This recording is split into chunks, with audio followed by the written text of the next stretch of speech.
Tractor આવી ગયું છે અમારું. એ રેતીનું ટ્રેક્ટર ઉતારવા જવું પડશે.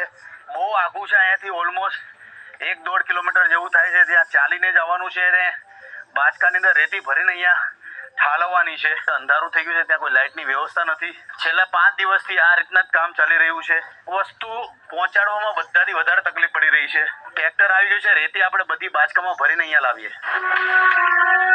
રેતીનું મારું ટ્રેક્ટર આવી ગયું છે. ટ્રેક્ટરમાંથી માટી ઉતારીને કોથળામાં ભરીને અહીંયા સુધી લાવશું. જ્યારથી ઘર બનાવવાની શરૂઆત કરી છે આવી રીતના જ કામ કરીએ છીએ અમે.